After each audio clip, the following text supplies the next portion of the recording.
Golgi body का जो next part आता है, गोल्जी बॉडी के सिस्टर ने जो पार्ट होती है उसके बारे में डिस्कस करेंगे कि गोल्जी बॉडी सिस्टर ने जो होती है क्या क्या फंक्शन करती है। फर्स्ट हम करेंगे गोल्जी बॉडी सिस्टर ने।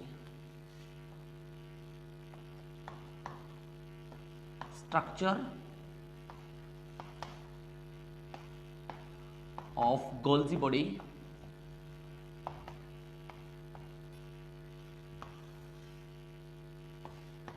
स्ट्रक्चर ऑफ गोल्जी बॉडी में फर्स्ट जो आएगा दैट इज सिस्टर्नी।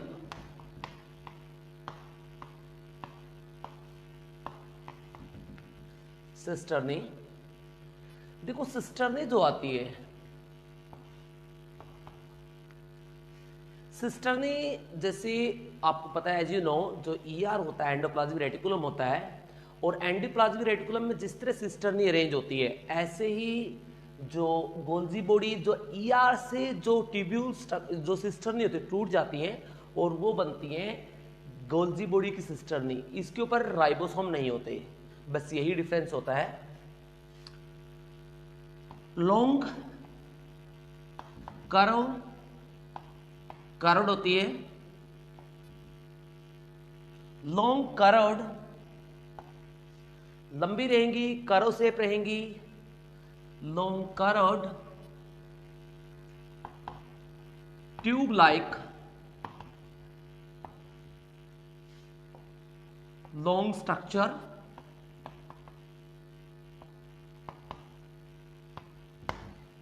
ये थोड़ी हल्की सी अंदर से बेंट होती है लाइक दिस, इस तरह से बेंट होंगी ये लाइक दिस, आप देख रहे हो ये हल्की बेंट रहेंगी, बीच से कर्व रहेंगी। और ये जो होती है अदर जो ट्यूब्यूल्स और वेसिकल होते हैं उसको राइज करती है। Rise tubules rise vesicles and vacuole and Golgi vacuole.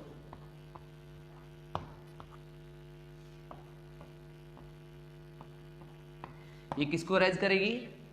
ये राइज करेगी गोल्जी वैक्यूल को और गोल्जी वेसिकल्स को, राइट, इन दोनों को राइज करती है। ये होते सिस्टर्नी। नंबर सेकंड जो पार्ट होता है, नंबर सेकंड पार्ट आपको मिलेगा that is a tubule. Tubule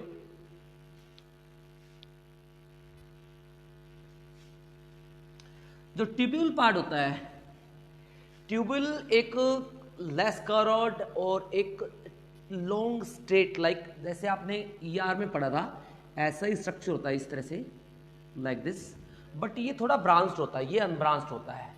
तो इसमें एक लाइन और लिख सकते हो सिस्टर्नी में, ये क्या होती है? अनब्रांच्ड होती है। ये अनब्रांच्ड होती है और ये क्या होती है? ब्रांच्ड।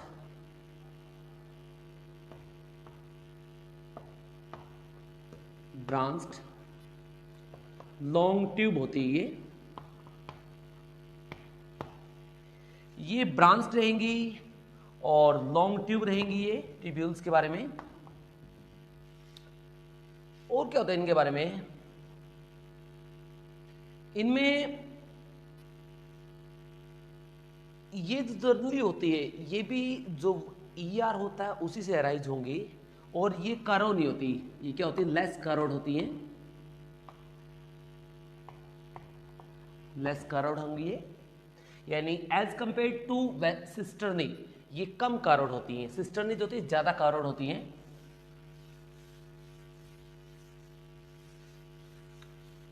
एंड जो थर्ड पार्ट आता है, मैं दोनों कंबाइन लिखूंगा यहां पे, थर्ड और fourth, that is vesicles and tubule and Golgi vacuole.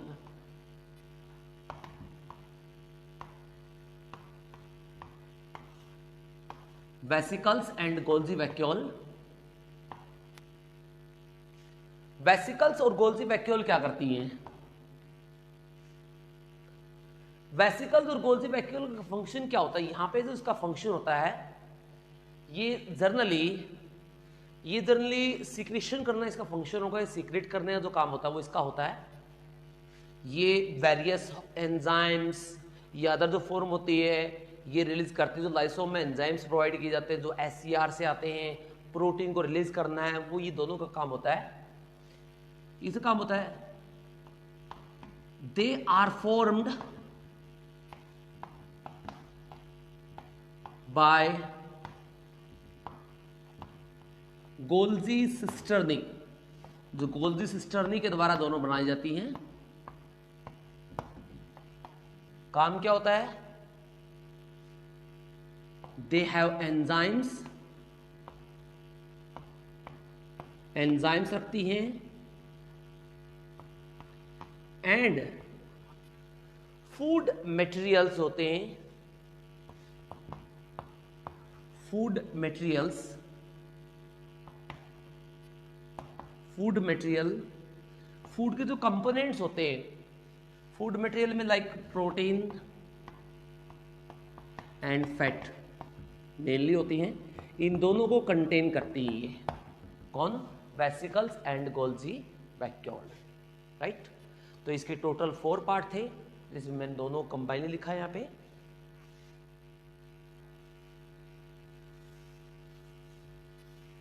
अब देखते हैं गोल्जी बॉडी की फंक्शन क्या करती है। गोल्जी बॉडी इसके काम क्या होते हैं, फंक्शंस क्या होते हैं इसके?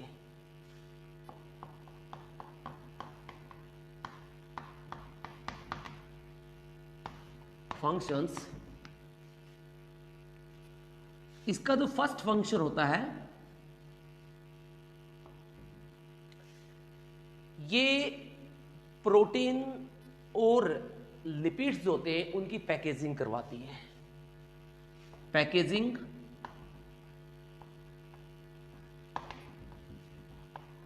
Of lipids and protein, mean fat और प्रोटीन दोनों क्या करेगी? पैकिंग करेगी। अब देखिए पैकिंग कैसी होती है।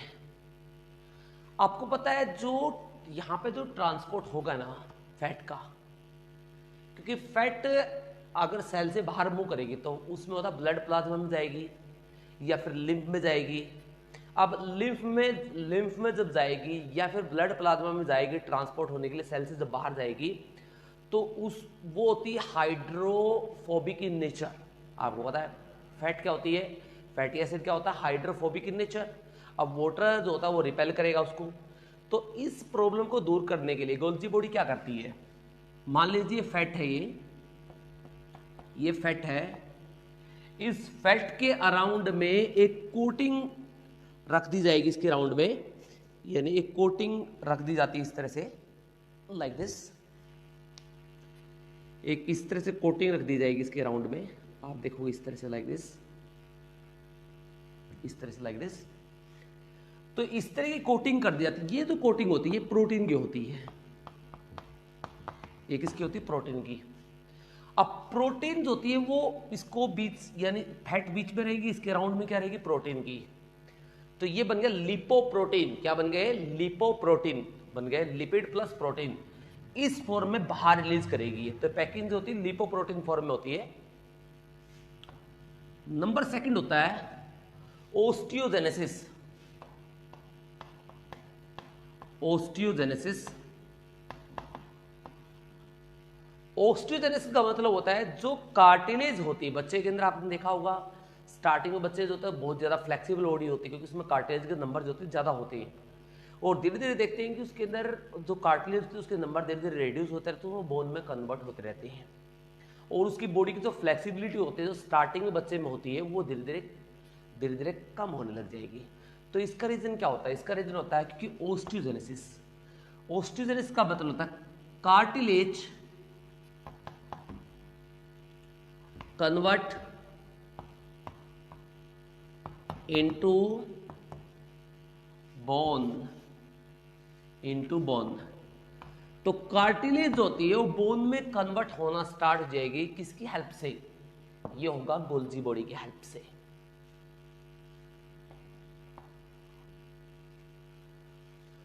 और जो गोल्जी बॉडी होती है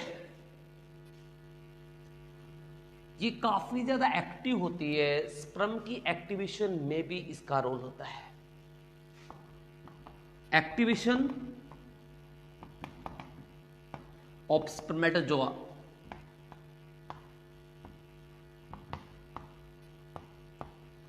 स्पर्मेटोजोआ का जो एक्टिवेशन होता है, यानी स्पर्मेटोजोआ जो होता है वो एक्टिवेट करता है, काम करता है, तो वो किसकी हेल्प से होता है एक्टिवेशन ऑफ स्पर्मेटोजोआ?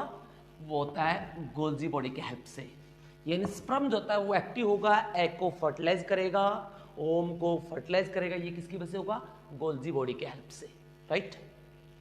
तो ये थे कुछ फंक्शंस। अब पढ़ते हैं कि गोल्जी बॉडी कहां प्रेजेंट होती है।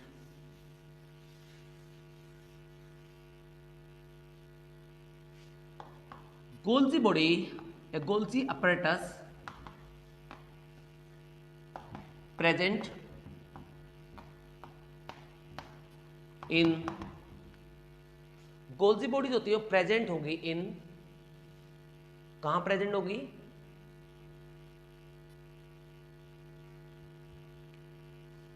Present in spermatozoa,